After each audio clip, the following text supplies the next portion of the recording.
Praise the lord. ఈరోజు వాక్య భాగం సామెతల గ్రంథం 27వ అధ్యాయం 17వ వచనం. ఇనుము చేత ఇనుము పదునగును, అట్లు ఒకడు తన చెలికానికి వివేకం పుట్టించును. ఈరోజు ఈ వాక్య భాగం ద్వారా దేవుడు మనతో మాట్లాడుతున్నారు. ఈ సామెతల గ్రంథం 27వ అధ్యాయం 17వ వచనం గనుక మనం చూస్తే, ఐరన్ షార్పెన్స్ ఐరన్. సో ఇనుము చేత ఇనుము పదునగును. దయచేసి ఈ వాక్యం వింటున్న ప్రియమైన వారులారా, మన సహవాసం ఎవరితో, లేదా మన ఫ్రెండ్షిప్, మన స్నేహం ఎవరితో?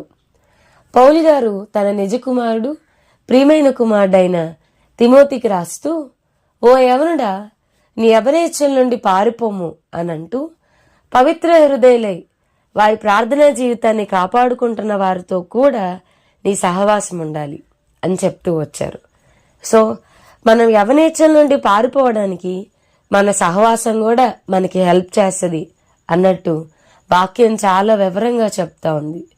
అందుకనే మీరు అవిశ్వాసులతో కూడా జోడుగా ఉండకుడి అని వాక్యం చాలా స్పెసిఫిక్గా చెప్తా ఉంది. అలాగే ఇదే సామెతల గ్రంథంలో మనం చూస్తే, మేలు కోరి స్నేహితుడు గాయములు చేయును, పగవాడు లెక్కలేనన్ని ముద్దులు పెట్టును అని చెప్పని. మన మేలు కోరే స్నేహితుడు మనలో ఉన్న లోపాల్ని ఎత్తి చూపుతా ఉంటాడు.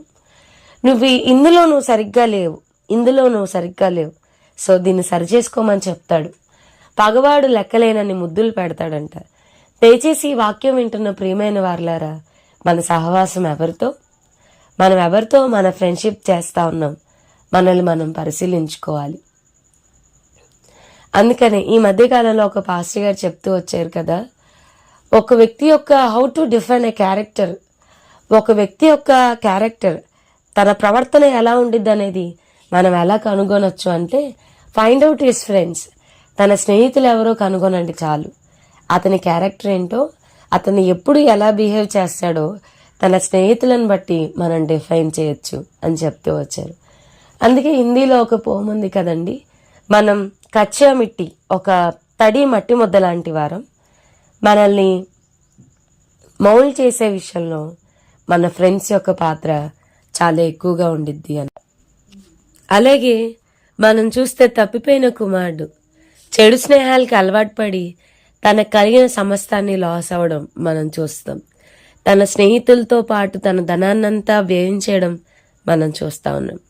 సో చెడు స్నేహాల వల్ల వాళ్ళ లైఫ్ని నాశనం చేసుకున్న వాళ్ళు కూడా చాలా మంది ఉన్నారు. So choose your friends wisely. ఈరోజు వాక్యం వింటున్న వారులారా, మీ కొరకు నేను ఒక శాశ్వతమైన ఫ్రెండ్ని, ఒక బెస్ట్ ఫ్రెండ్ని నేను మీకు పరిచయం చేయాలనుకుంటున్నాను. జక్కయ్యని గమనిస్తే కనుక, జక్కయ్య యేసు ఎవరో అని చూడగూరనని. జక్కయ్యలో ఉన్న పాపాన్ని యేసే చూడలేదు, జక్కయ్యని ప్రేమించాడు. అతని ఇంటికి వెళ్ళాడు, అతని జీవితాన్నే యేసయ్య మార్చాడు. వన్స్ యేసయ్యని తన ఇంటికి ఆహ్వానించుకున్నప్పుడు జక్కయ్య జీవితం అంతా మారిపోయింది. తన పాపిష్టి జీవితంలో ఒక పెనుమార్పే కలిగిందని చెప్పొచ్చు. సో అందుకనే బైబిల్ ఎంతో స్పష్టంగా క్రీస్తు యేసును తన కుమారుని సహవాసమునకు మనల్ని పిలిచినవాడు నమ్మదగినవాడని. సో యేసే మనల్ని స్నేహితులను పిలవాలని, మనతో స్నేహం చేయాలని ఆయన కోరుకుంటా ఉన్నాడు. ఈ లోకంలో ఉన్న ఫ్రెండ్స్ని చాలా వైజ్గా చూస్ చేసుకోవాలి. అట్ ద సేమ్ టైం యేసై కూడా మనతో స్నేహం చేయాలని కోరుకుంటా ఉన్నాడు. ఆయన్ని మన హృదయంలోనికి ఆహ్వానించుకుంటే మన జీవితం అంతా మారిపోద్ది. సో మనకి ఎప్పుడూ ఉండే బెస్ట్ ఫ్రెండ్ ఆయన. ఎప్పుడూ మారిపోరు, మనం మారాం కదా అని మనల్ని విడిచిపెట్టరు. మన ప్రతి పరిస్థితిలో ఆయన ఉంటారు. నిజమైన స్నేహితుడు విడువక ప్రేమించును, అటివాడు దుర్దశలో కూడా మనతో పాటు ఉంటాడు కదండి, సహోదరుడుగా ఉంటాడు. కాబట్టి దయచేసి యేసయ్యను స్నేహితునిగా అంగీకరిద్దాం. అట్ ద సేమ్ టైం ఈ లోకంలో కూడా చెడు స్నేహాలకి దూరంగా ఉంటూ యేసయ్యకు దగ్గర చేసే సహవాసం, యేసయ్యలో ఎదిగే సహవాసం. ఆనాడు అమ్మాయి దారిలో ఇద్దరు నడుస్తూ వారు మాట్లాడుకుంటూ ఉన్నప్పుడు వారి మధ్యలోనికి ప్రభు వచ్చి వారికి లేఖనాలను వివరించడం మనం గమనిస్తా ఉన్నాం.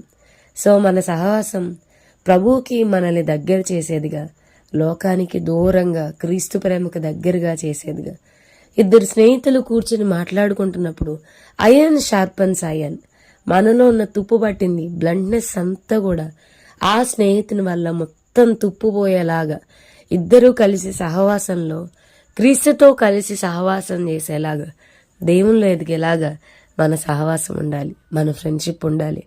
దేవుడు అలాంటి ఉన్నతమైన భాగ్యాన్ని మనందరికీ దయచేయను గాక. ప్రార్థన చేసుకుందాం. ప్రభువా, ఈరోజు వాక్య భాగం ద్వారా మీరు మాతో మాట్లాడినందుకు వందనాలు. ఈ వాక్యాన్ని వింటున్న వారి యొక్క స్నేహితుల కొరకు ప్రత్యేకంగా ప్రార్థన చేస్తా ఉన్నాను.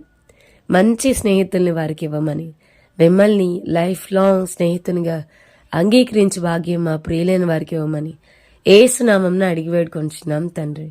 Amen. God bless you and have a blessed day.